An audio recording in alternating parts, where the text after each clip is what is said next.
What's up, Dragon Brood? We are here with a favorite deck type that people seem to love at the very beginning of every season, and I wanted to make sure I get one of these in, so we're going to be talking today about Mono Black Aggro. And an interesting thing is that it's actually kind of leans a little bit toward being zombies, but not totally, because there's some other cards we want. But I think if you like the zombie angle and you like playing Mono Black Aggro anyway, this could be the exact type of deck that falls into your wheelhouse. It's going to be fast, it's going to have a little bit of a long game, but we're going to try to get it done with just some good versatile threats early and often. So hopefully it's enough, but let's go take a look at this Mono Black Aggro list.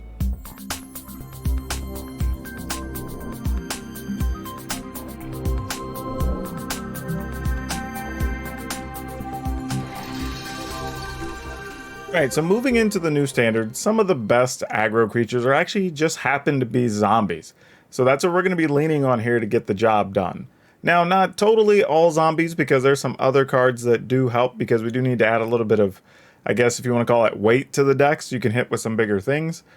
But I think we have some ways to help with that. So we're going to start with Champion of the Perished. And this is going to work because we have a pile of zombies in the list, like I mentioned, and any zombie that comes into play is going to give it a +1/+1. This is important because you're going to need some creatures that can get up to being at least 4 or 5 power to really put pressure on your opponent, make it harder for them to block, and really just close the game after a point. Otherwise, you're going to get caught in a just big stalemate, and your creatures aren't going to be big enough to punch through. We're also playing some Dungeon Crawler along with Bloodchief's Thirst. And the Bloodchief's Thirst is going to be accompanying our Infernal Grasp as our removal. We're playing 3 of each.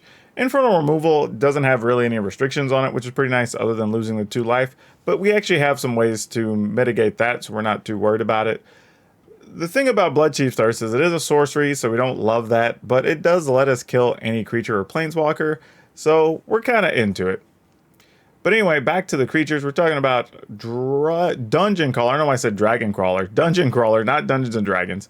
Dungeon Crawler, we are playing 4. The only downside I have here on the Dungeon Crawler is we are also playing white elsewhere in the list. And it could be a lot of creatures that come into play tapped. So I'm hoping that doesn't really come back to bite us in the butt. But that's the only real concern I have. And it does actually let us play more zombies, which is really good. It's cheap, so we can actually play more spells on a turn, which is great. So it's checking a lot of boxes, even if I don't love the card. We are going to go ahead and play 3 Eye Twitch, just so we can have some of that versatility with our lesson board. It's possible we could take these out and play other things. So if you don't like the whole learn lesson situation, go ahead and play some other cards here. I think it'd be fine if you wanted to go up on some of the other cards that we actually have down to like 2 or 3 ofs. Feel free to go ahead and play more. Now, this is one of the non-zombies as well that we're playing in Bloodsky Berserker, and this is just because if you play a second spell for the turn, this gets 2 counters, and as this gets bigger, it just becomes more unruly for your opponent to deal with. And even if you can just get the trigger to happen twice, you can go toe-to-toe and fight dragons, and that's a very big deal. So we want to keep that train moving forward as best we can, so we're playing a full set of those. Now, we already talked about the Infernal Grasp. We do have 1 copy of Jadar. I don't know if we're going to keep it. This could also be one you want to replace.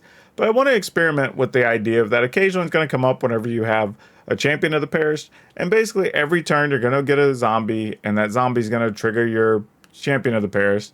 Then you can attack with it, so you can end up resetting and getting a new zombie the next turn. So not great, but it's actually reasonable value for 2 mana just to keep having something you can keep throwing into the combat. So I don't mind that too much. We ended up playing a full set of Tainted Adversary, partly because it's a zombie, but also because it has Death Touch. I mean, when you're talking about being in these creature battles early, a 2/3 Death Toucher is actually real. It stops a lot of things, makes combat a little complicated for your opponent because it's a reasonably sized Death Touch creature, and then it has a good late game ability. So if you're in turn 6, 7, 8, and your opponent swept the board a couple times or whatever, and you draw this, like, okay, cool. You go ahead and just pay your mana, and now you possibly have 4 zombies plus this 4/5 creature on the board, and like that actually can do quite a bit. So yeah, no, don't really turn your nose up at this card. It actually could turn out to be pretty good. And then again, like we mentioned, we have whites, and like I said, maybe you have to decide not to play Dungeon Crawler, and maybe you want to play Shambling Ghast in its spot. because again, it doesn't come into play tapped. It does give you treasure. You can minus something. So there are some benefits to playing Shambling Gas. I was just playing a more aggressive slant and playing the Dungeon Crawler, but I don't think there's anything wrong with either one of them. There may even be some builds that want to play both. I don't think that's necessarily the case, but possible. If you were going all in on the zombie theme, then I think for sure you go ahead and play both of them. But as is, I think this is still possible. And then we're trying 1 Aghanim's Awakening, but 2 Mask of Gristlebrand. And this is mostly to kind of help us get over the hump, right? We need something. So this gives a creature flying and lifelink. When the creature dies, you can sacrifice it. Or when it dies, you don't sacrifice it, it's just dead. You get to look at cards, or draw cards equal to its life, or power. So that's fine. I mean, I don't know how good this card's going to be. You equip it up. It doesn't add power to your creature, which is the only downside, but it does give it flying and lifelink. So you could just kamikaze your creature in every single turn just to get the 2 life. And then, especially say you have Jadar out, you're getting in with your Decayed Zombie. It hits, it dies, you pay 2 life, you get to look at or draw 2 cards, and that seems more than reasonable. I'm good with that. I think that's a totally reasonable line of play that works and shouldn't really be a problem for anyone. You can also use it on defense if you just want to gain some life and get some cards going into the next turn. That's also possible. Then we're playing 3 Nighthawk Scavenger. I kind of want a 4th here, but again, this is like gaining a little bit of life. It's another Death Touch creature. Like, this is actually going to be really hard for some of your opponent's aggro decks to punch through when you've got the Tainted Adversary and the Nighthawk Scavenger, and you've got all the removal you've got. Like, this could actually be a pretty substantial wall and barrier for your opponent to punch through, which I really like. And then we're also playing Ebon Death Draco Lich. Don't have a lot of homes for this card, but I think this actually works here. We have a fair enough amount of removal. We have a couple things that can make the Decayed Zombies. So I'm kind of all right with it in the sense that we should be able to find enough spots where creatures die and we could just pay the mana and put it into play. I think that's reasonable, but we'll just have to see how it plays out. But either way, it's 5/2 flyer with flash. Comes back into play if you can cast it from the graveyard if something died that turn. So I'm kind of okay with it. I think it's at least worth experimenting here and give you another creature you can try to finish the game with, because we have a lot on the ground. We don't have a lot up in the air or that can sneak through. So this could be very good. Also blocks other dragons very well. As for lands, we're going to go ahead and play 3 Faceless Haven and a whole bunch of snow-covered swamps. Actually, I'm probably going to go in here to the final list, and I'm going to go ahead and add like 2 Hive of the Eye Tyrant, I think would be fine. Maybe 3.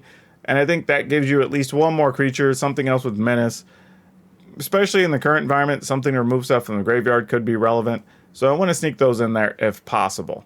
But overall, that's the list. Now again, I do think there's some wiggle room in this list. I think if you want to go all in on zombies, that's a method you could go with. I think there's some removal you could pick and choose. I also think a card like Duress is worth considering. If you don't like a card or 2 that's in here, put some Duresses in, and that would probably help you out also. Because I have a feeling there's going to be a lot of spot removal and sweepers that could make your life a little bit difficult trying to go wide with an aggro deck. So lots of little cards I think you can go and find and tweak and put in this list. So I don't think this will be settled for weeks, but I think this is a very good starting point. As always, if there's cards you want to play or suggest, or you have a version of this deck you want to talk about, go ahead and come by our Discord.